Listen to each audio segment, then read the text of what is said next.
ancaman Allah di sebalik ayat tersebut, bahwa Allah menyatakan kabura maqtan indallahi an taquluna ma la taf'alun.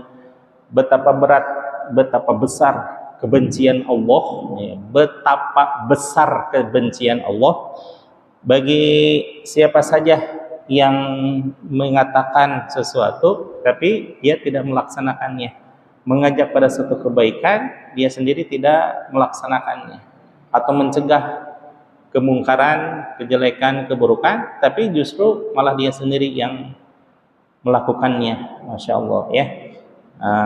Ini sebenarnya perenungan bagi semua kaum muslimin. Namun di balik semua itu ada perintah dari Rasulullah SAW. Apa? Balighu anni walau ayah. Sampaikanlah apa-apa yang datang dariku, kata Rasulullah SAW, walaupun hanya sedikit. Saya hanya, itu pun belum fasih gitu ya, hanya menyampaikan huruf-huruf hijaiyah, walaupun belum sampai khatam, sampai ke huruf iya. Ya, karena bisanya saya sampai di situ, ya saya sampaikan aja untuk berkhidmah kepada Rasulullah SAW.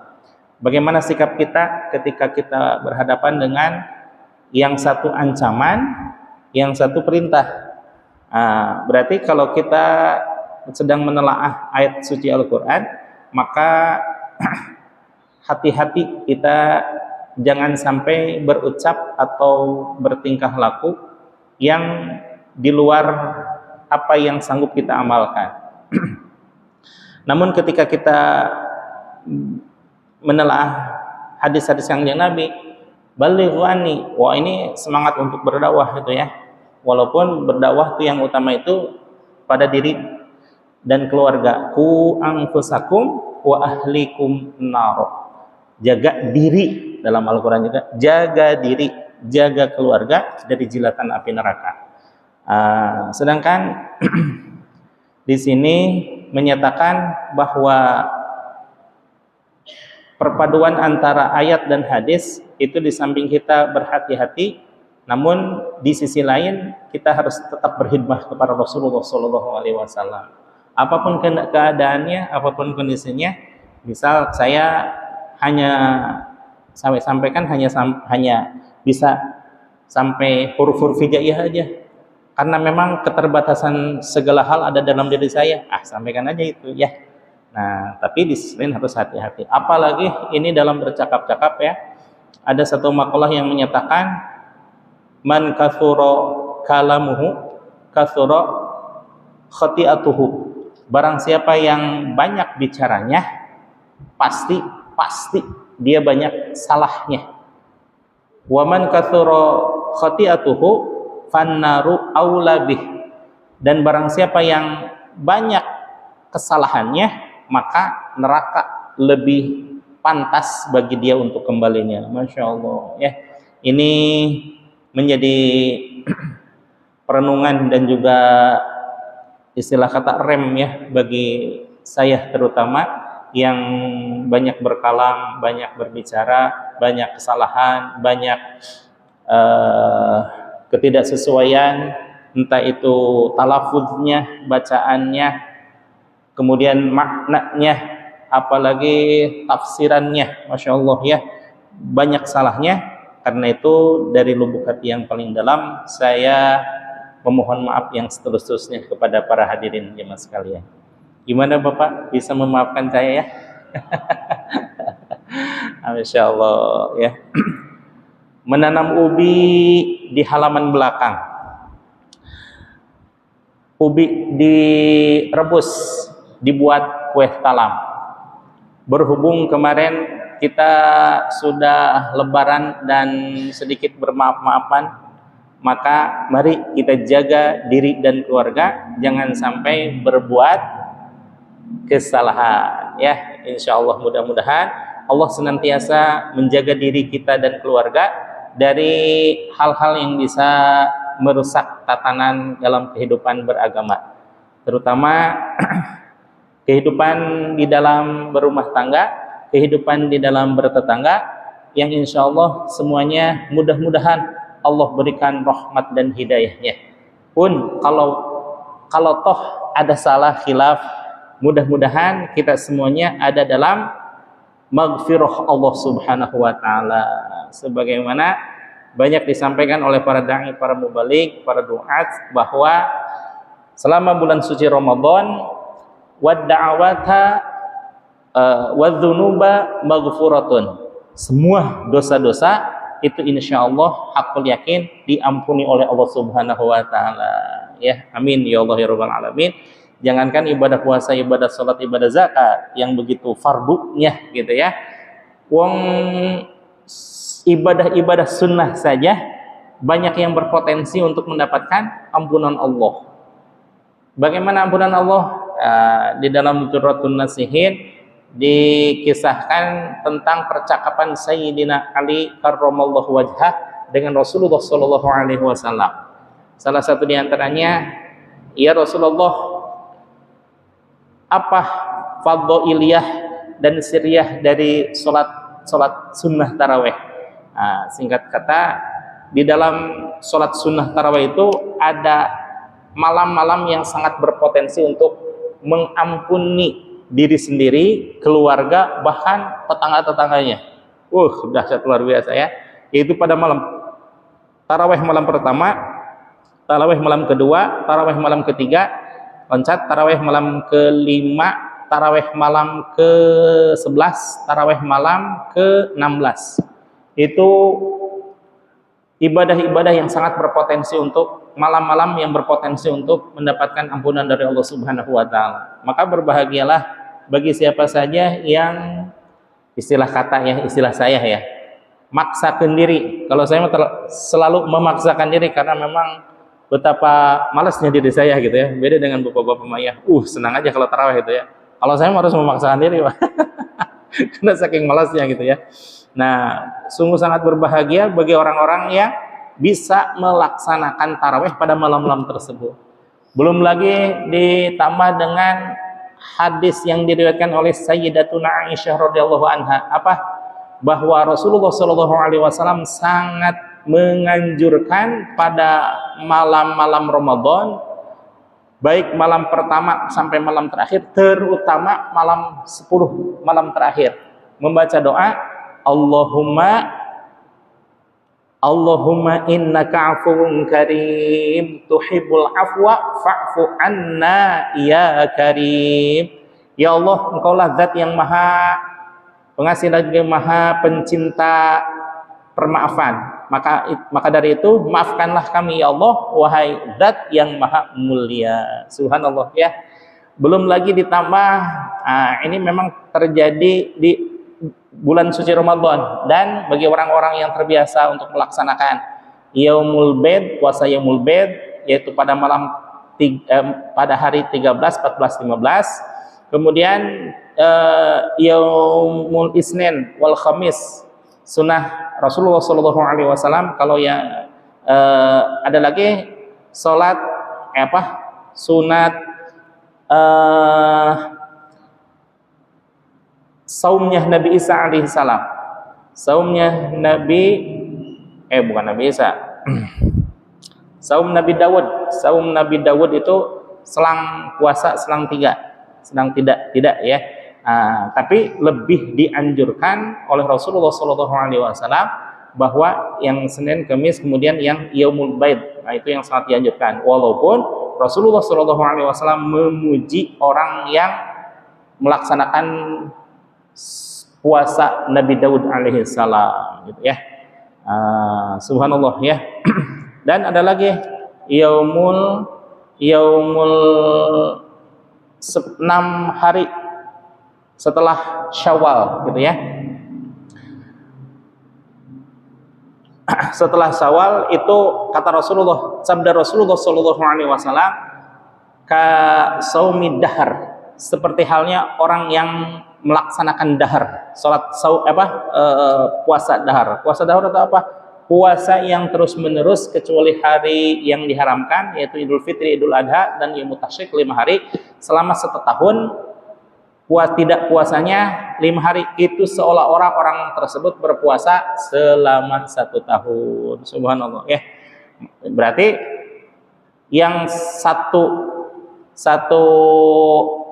kali melaksanakan saum di bulan Syawal berturut-turut itu setara dengan 6 bulan kan? 6 bulan, setara dengan 2 bulan. Satu harinya setara dengan 2 bulan. 2 bulan ada 12 sama dengan subhanallah 1 tahun penuh, yaitu yaumud dahr. Namun subhanallah, mohon maaf saya belum sanggup untuk melaksanakan. Kalau sahurnya mah alhamdulillah saya melaksanakan sahurnya mah. Tapi pas jam 10 udah nyerocot lagi tuh artinya. Aduh, masya Allah ya. Saking malasnya. Mohon maaf ya.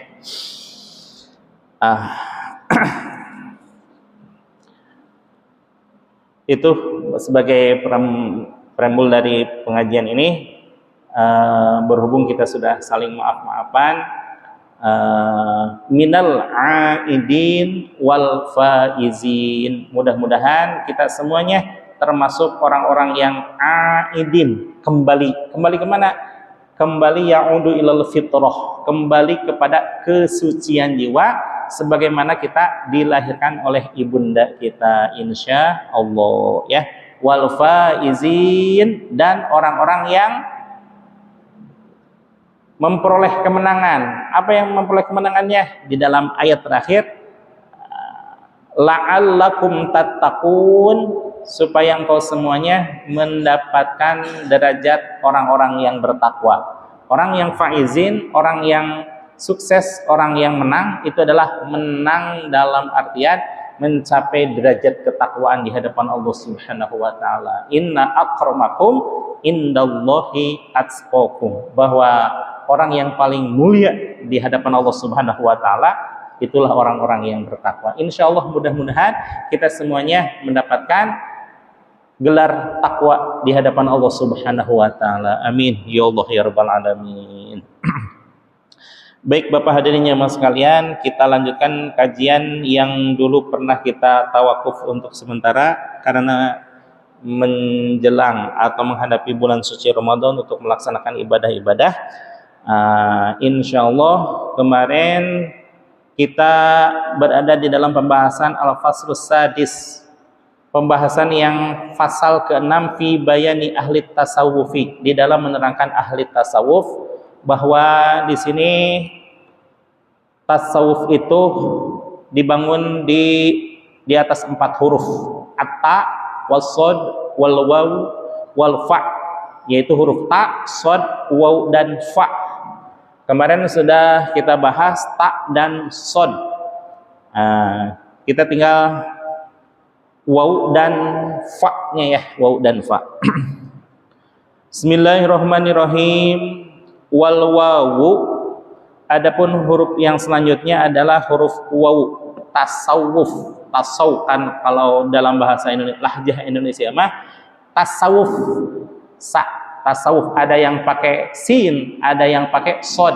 Kalau sin tasa, s-nya aja tasawuf gitu ya.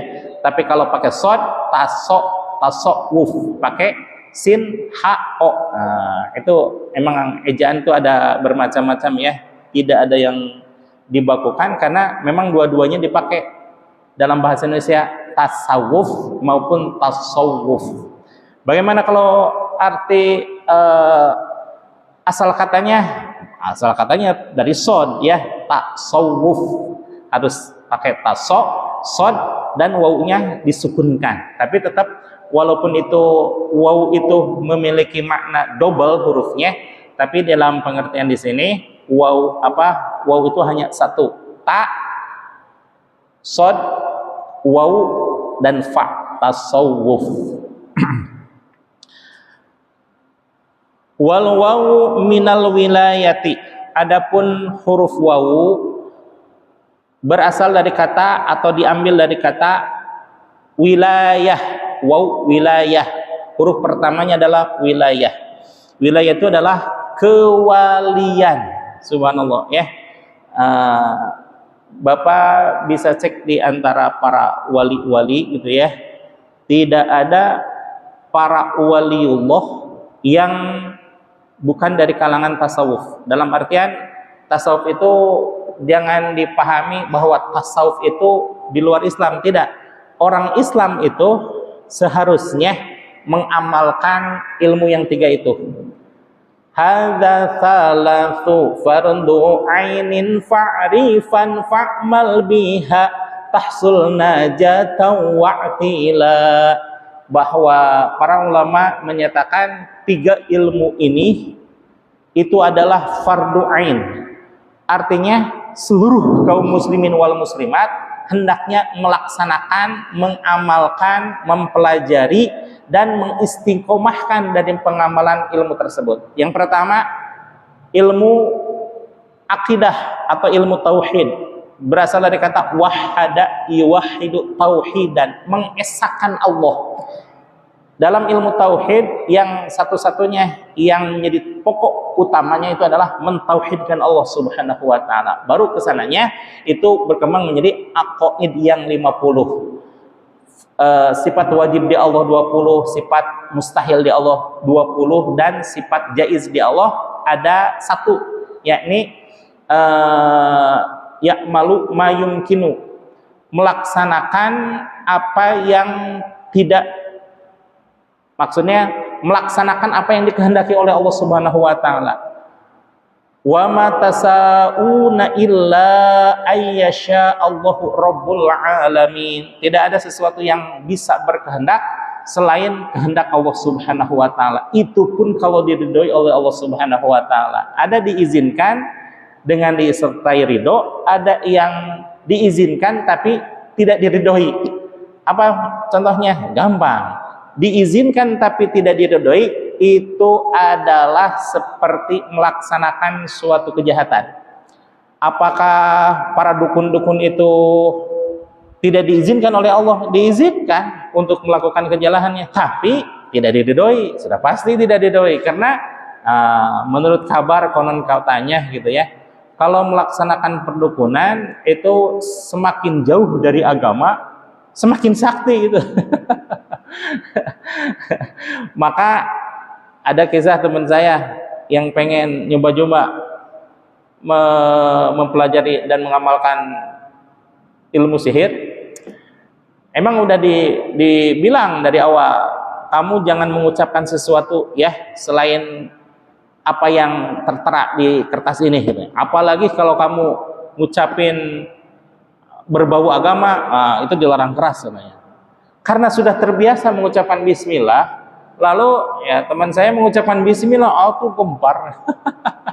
Yang tadinya kelihatan makanan yang enak-enak, minuman, tapi subhanallah, pokoknya mengerikan lah gitu, sesuatu yang menjijikan gitu ya. Akhirnya tidak jadi dia mempelajari ilmu sihirnya. Kenapa? Karena dia mengucapkan bismillah. Sedangkan dukun itu dilarang, sesuatu yang dilarang, seluruh amaliyahnya itu dilarang menggunakan bismillah. Lafaz Allah, lafaz para nabi, lafaz malaikat, Al-Quran, dan seluruh yang dimuliakan oleh Allah Subhanahu wa taala dilarang diucapkan. Karena sudah terbiasa mengucapkan bismillah, jadi tidak jadi ya. Nah, begitu ya. Wahada yuwahidu tauhidan. Tadi melaksanakan, mau mematikan, mau menghidupkan, mau menyehatkan, mau mensakitkan, itu jaiznya Allah, wenang Allah, bebas melakukan apapun, karena satu-satunya yang menguasai seluruh alam ini adalah Allah Subhanahu wa taala. Tadi kan 41 ya. 20 tambah 1 41. Yang 9-nya dibagi 3. 4 sifat wajib di para rasul, bukan hanya kangjeng Nabi tapi seluruh nabi. Wajib sifat sidik, tabligh, fatonah, dan juga amanah. Tabligh, menyampaikan gitu ya. Yang mustahil disifat di para rasul itu adalah kidzib, khianat, kitman, dan fatona. Itu lawan katanya adalah apa namanya? Tidak cerdas. Kalau fatonah itu kan cerdas. Kalau mustahil para rasul dari mulai Kangjeng Nabi Adam sampai Kangjeng Nabi itu tidak cerdas. Maka biladah itu tidak cerdas, mustahil. Kenapa? Karena Allah menjadikan seseorang itu menjadi nabi, pasti kelebihannya. Salah satu kelebihannya yaitu kepintarannya, kecerdasannya. Nah, itu ya. Kalau tadi tabligh, sifat mustahilnya adalah kitman, menyembunyikan. Masya Allah ya. Empat, satu lagi. Satu apa? A'radul basyariyah. Berhubung para nabi itu adalah manusia biasa seperti kita fisiknya, tapi karena manusia diutus dari manusia dan untuk kalangan manusia sendiri, maka tersifati dengan sifat a'radul basyariyah. A'radul basyariyah itu makan, minum, istirahat, tidur, sedih, kecewa, dan lain sebagainya. Itu a'radul basyariyah. Apakah dengan adanya Kangjeng Nabi makan itu menjatuhkan harkat derajat Kangjeng Nabi? Tidak. Itu karena a'radul basyariyah, sifat-sifat kemanusiaan. Intinya tauhid itu di situ ya, tauhid di situ. Kalau fikih diambil dari kata faqaha, memahami. Apa yang dipahami? Memahami bahwa ilmu-ilmu yang dipelajari itu semata-mata untuk beribadah kepada Allah Subhanahu wa ta'ala, ilmu yang mempelajari seluk-beluk tata cara beribadah kepada Allah Subhanahu wa ta'ala dengan baik dan benar. Maka ilmu fikih, ilmu tauhid ya memang harus sebanding dengan amaliyah sehari-hari gitu ya, dipelajari dan diamalkan. Yang terakhir, ketiga, mohon maaf, ini saya merasakan bahwa tasawuf itu seolah-olah anak tiri. Kenapa anak tiri? Karena seringnya para mubaligh menyampaikan tauhid fikih,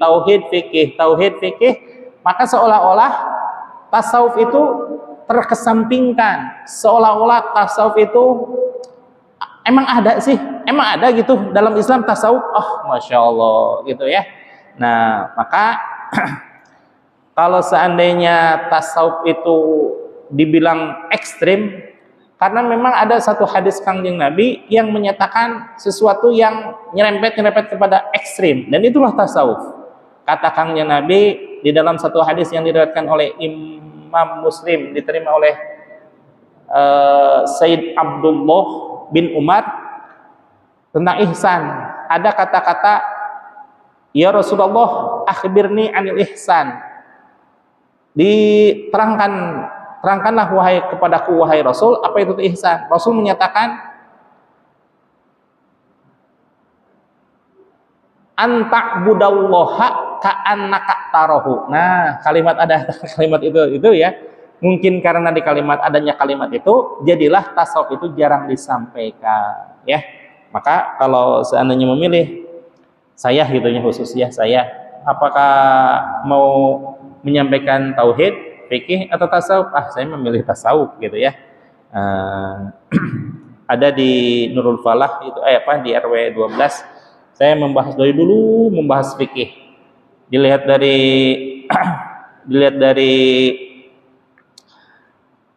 mustami'nya kayaknya gitu-gitu aja lagi gitu ya. Jadi tidak ada peningkatan pemahaman maupun pengamalian tentang fikih. Ya karena hanya berputar tentang fikih. Saya pun tidak bisa membahas tasawuf secara lebih gamblang maupun tauhid karena memang pembahasannya fikih gitu ya. Yang pertama Safinah, itu pun bertahun-tahun. Yang kedua Fathul Qorib, itu pun bertahun-tahun. Mungkin ada berapa tahun ya? Pertama ke sini hampir berbarengan dengan di sini, sekitar 12 tahun. 12 tahun baru membahas dua kitab. Itu pun baru mau selesai akhir bulan ini karena memang 1 bulan sekali ya. Nah, rencananya insya Allah dilanjutkan dengan pembahasan kitab fikih. Apakah Marokil Ubudiyah susunan Syekh Nawawi Al-Bantani atau kitab yang lebih tinggi lagi yaitu Tajul Arush. Tajul Arush ini satu kitab yang disusun oleh Syekh Ibnu Athaillah As-Sakandari. Tapi melihat dari bobotnya gitu ya, penyampaian untuk di masyarakat kayaknya lebih lebih pas kalau Tajul Arus. Walaupun Tajul Arus saya belum hatam dulu belum hatam ya. Tapi kalau Marokil Ubudiyah memang hatam waktu sanawiyah gitu ya. Tapi bukan berarti yang hatam itu yang diajarkan, tidak gitu ya. Kira-kira mana yang lebih sesuai untuk kebutuhan masyarakat, nah itulah yang diajarkan gitu ya. Kemudian tarot tabu yang diambil itu wilayah alat tasfiyati, menepati pada tasfiyah, kebersihan, pembersihan.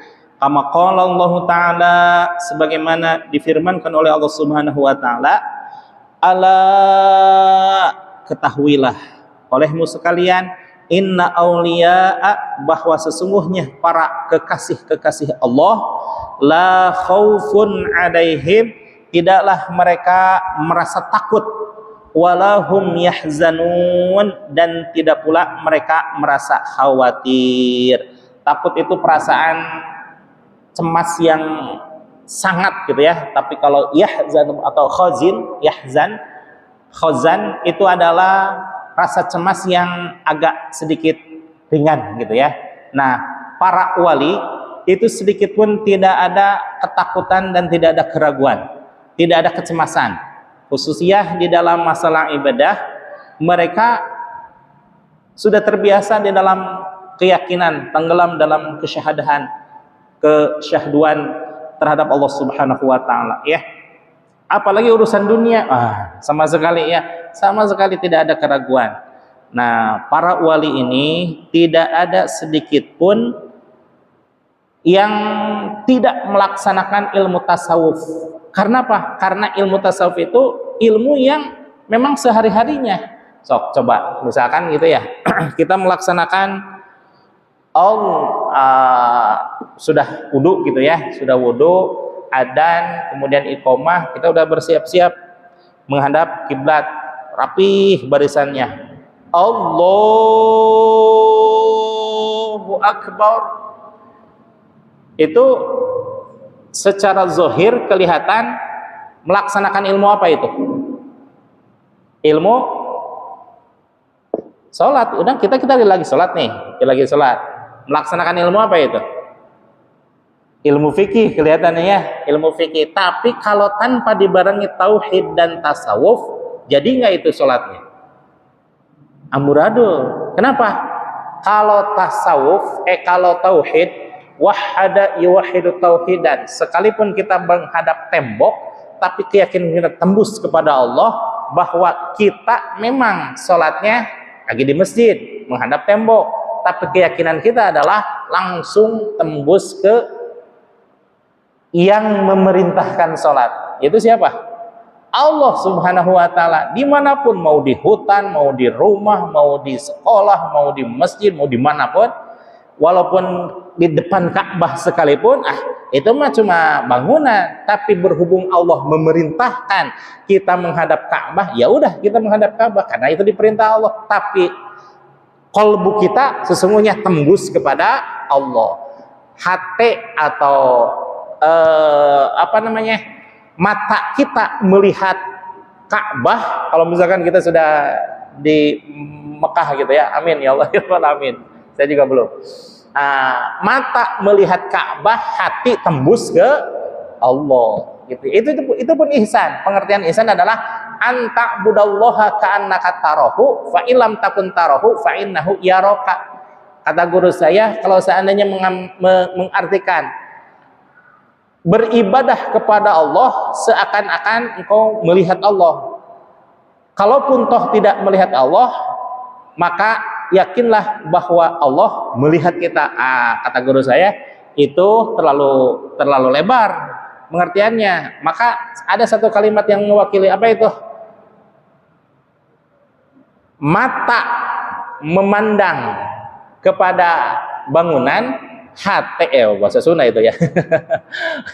Mata melihat kepada bangunan, hati tembus kepada Allah. Jadi segala sesuatu kalau dilandasi dengan tasawuf, tembusnya kepada Allah aja.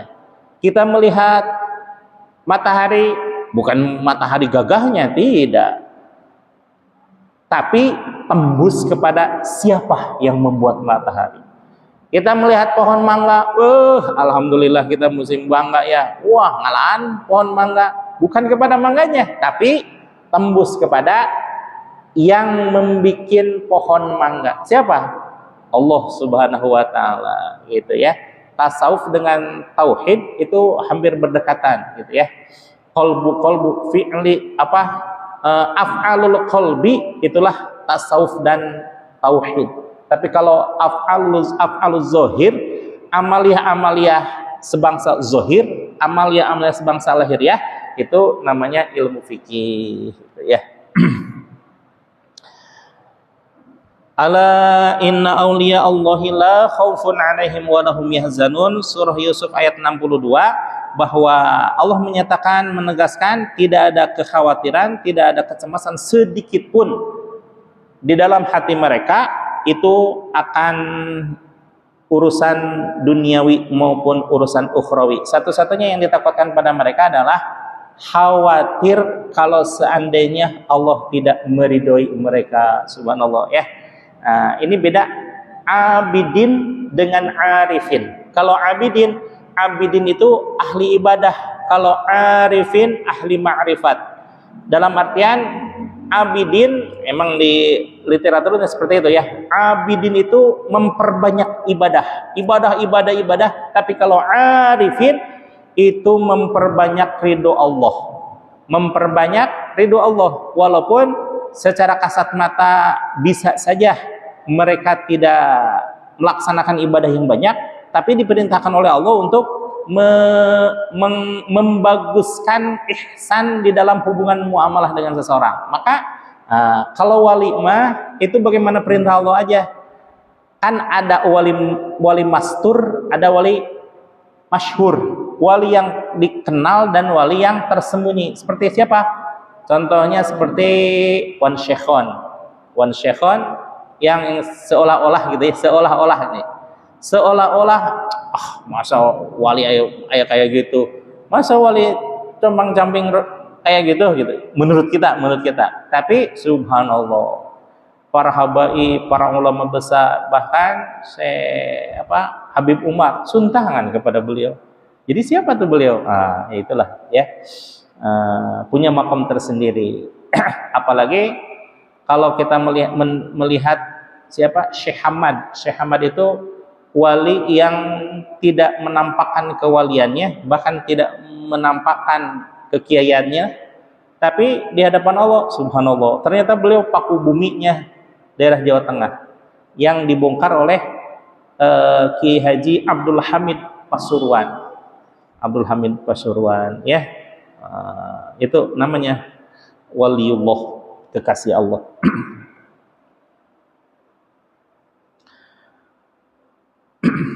Wa natijatul wilayati, dan tujuan puncak dari kewalian adalah ayyatakhallaqo, bahwasannya seseorang berakhlak bi akhlaqillahi ta'ala, dengan akhlaknya Allah Subhanahu wa taala.